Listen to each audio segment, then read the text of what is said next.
nama saya Alia Rohma dengan NIM 50. Di sini saya akan menjelaskan tentang pengertian sopan santun. Kesantunan atau sopan santun dalam suatu interaksi dapat didefinisikan sebagai alat yang digunakan untuk menunjukkan kesadaran tentang wajah orang lain. Wajah di sini merupakan wujud pribadi seseorang dalam masyarakat. Dalam hal ini, kesopanan dapat disempurnakan dengan situasi jarak sosial, sehingga orang diharuskan menggunakan bahasa dengan tingkat kesopanan yang berbeda sesuai dengan jarak. Berikut adalah beberapa maksim kesantunan menurut Leach. Yang pertama adalah maksim kebijaksanaan, yang kedua adalah maksim penerimaan, yang ketiga adalah maksim kerendah hatian, yang keempat adalah maksim kesetujuan, dan yang kelima adalah maksim simpati. Perkenalkan, nama saya Siti Khairunnisa, NIM 53. Di sini saya akan memaparkan materi prinsip sopan santun yang pertama, yaitu maksim kebijaksanaan. Maksim kebijaksanaan berfokus kepada penutur. Penutur mengatakan ujaran yang meminimalisasikan kerugian lawan bicaranya dan memaksimalkan keuntungan lawan bicaranya. Maksim ini digunakan dalam tuturan impositif, yaitu perintah, dan komisif berupa janji atau penawaran. Contoh nomor 23. Datanglah ke rumah saya. Contoh nomor 24. Kalau tidak keberatan, sudilah kiranya datang ke rumah saya. Tuturan nomor 23 dipandang kurang sopan bila dibandingkan dengan tuturan nomor 24. Dalam melakukan penawaran atau perintah untuk datang ke rumah, terdapat tingkatan kesopanan. Dalam hal ini, tuturan nomor 24 dianggap lebih sopan. Contoh lagi, Milay berkata, "Kamu pergi ke bioskop tanpa aku." Lili menjawab, "Ya, kamu tidak punya uang. Kalau aku tidak pergi, nanti akan ada 2 orang yang bersedih." Cuplikan percakapan tadi antara Milay dan Lili. Saat Milay sedang sedih karena tidak mempunyai uang, ia terkejut ketika mengetahui Lili memutuskan untuk menonton film tanpanya. Pelanggaran tersebut terdapat pada "kalau aku tidak pergi, nanti akan ada 2 orang yang bersedih." Karena Lili memaksimalkan keuntungan pada dirinya dengan memilih pergi menonton film sendiri, ia berpendapat lebih baik bersenang-senang sendirian daripada ia dan Milay bersedih bersama. Perkenalkan, nama saya Alia Rohma dengan NIM 50. Di sini saya akan menjelaskan tentang maksim sopan santun. Yang kedua yaitu maksim penerimaan. Pada maksim penerimaan, penutur dituntut untuk meminimalkan ketidakhormatan terhadap orang lain serta memaksimalkan rasa hormat kepada lawan bicaranya.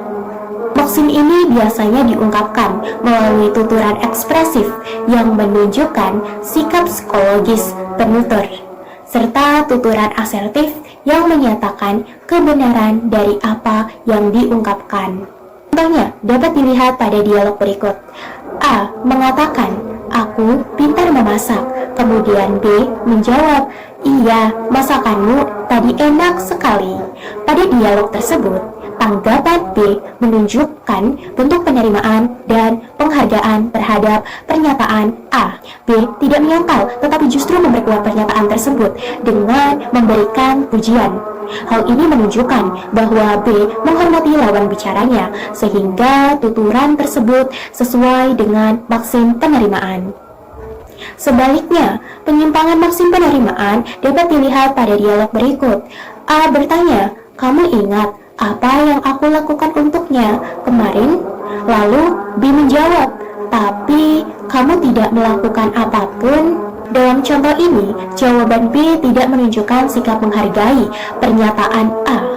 Tanggapan tersebut justru terkesan menyangkal dan menjatuhkan, sehingga dianggap menyimpang dari maksim penerimaan.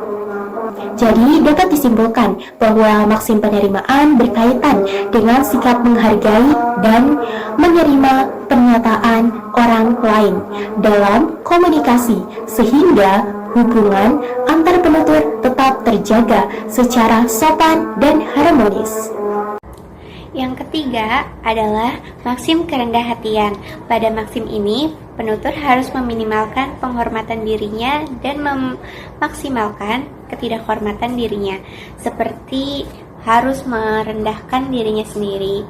Sama halnya dengan maksim kemurahan. Pada maksim ini digunakan juga bentuk ujaran ekspresif dan asertif. Contohnya, A bilang, "Bagus sekali pertunjukanmu," dan B menjawab, "Terima kasih, tapi aku masih amatir." Tuturan A ini yang memuji penampilan B, namun B merendahkan dirinya dengan mengatakan bahwa dirinya adalah amatiran yang belum berpengalaman. Bisa dibandingkan dengan percakapan ketika seorang pria memuji kecantikan pasangannya. Contohnya, A berkata, "Kamu cantik hari ini," dan B menjawab, "Aku tidak cantik kemarin." Tuturan yang diucapkan A ini memuji B, namun B bukan malah berterima kasih, tapi justru marah dan tidak terima atas pernyataan A dengan menyatakan, "Aku tidak cantik kemarin." Perkenalkan, nama saya Nurunisa dengan NIM 48. Yang keempat, ada maksim kesetujuan.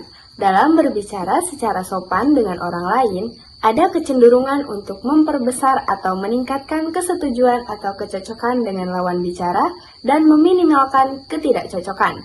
Jadi, dalam maksim kesopanan, penutur diharapkan melakukan percakapan yang dapat meningkatkan kesetujuan atau kecocokan dengan lawan bicara. Contoh, A. Film ini bagus kan? B. Iya, aku suka sekali film ini. Pada percakapan berikut, terjadi kecocokan pendapat antara A dan B mengenai film yang sedang mereka tonton, sehingga terjadilah kecocokan antara keduanya. Sedangkan, pelanggaran maksim kecocokan tercipta pada percakapan berikut. Contoh, A. Bahasa Inggris adalah sebuah bahasa yang sulit untuk dipelajari. B. Benar, tapi tata bahasa itu mudah dipelajari. Dalam percakapan ini, terjadi ketidakcocokan karena A mengatakan bahwa pelajaran bahasa Inggris itu sulit, namun B mengatakan bahwa tata bahasa Inggris itu mudah. Kenalkan, nama saya Abdul Mubarak. Di sini saya akan menjelaskan materi nomor 5, yaitu maksim simpati. Maksim kesimpatian mewajibkan para penutur dan lawan tuturnya untuk meningkatkan rasa simpati dan minimalkan rasa antipati.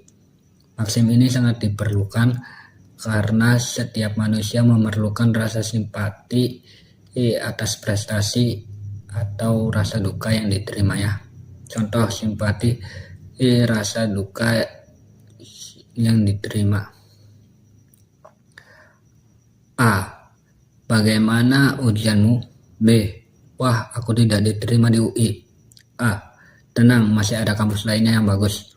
Percakapan tersebut membahas mengenai soal B yang tidak diterima di UI, dan inisial A memberikan simpati untuk membesarkan hati si B dengan mengatakan bahwa masih ada kampus yang lain. Contoh percakapan yang tidak memiliki rasa simpati. A. Bagaimana dengan ujianmu? B. Wah, aku tidak diterima di UI. A. Kamu emang tidak mampu kok. Pada percakapan tersebut, inisial A itu tidak memiliki rasa simpati karena si B gagal keterima di UI. Kesimpulannya, kesopanan dalam berbahasa merupakan bagian penting dalam kajian pragmatik karena berkaitan dengan cara seseorang menggunakan bahasa dalam berinteraksi sosial. Prinsip kesopanan bertujuan untuk menjaga hubungan yang baik antara penutur dan lawan tutur dengan memperhatikan perasaan serta kepentingan orang lain. Menurut Leach, prinsip kesopanan tercermin dalam beberapa maksim, yaitu maksim kebijaksanaan, maksim penerimaan, maksim kerendah hatian, maksim kesetujuan, dan maksim simpati. Kelima maksim tersebut mengarahkan penutur untuk meminimalkan hal yang merugikan atau menyinggung orang lain, serta memaksimalkan sikap saling menghargai dalam komunikasi. Dengan menerapkan prinsip kesopanan dalam berbahasa, komunikasi dapat berlangsung lebih harmonis, efektif, dan mampu menjaga hubungan sosial antara individu dalam masyarakat. Terima kasih.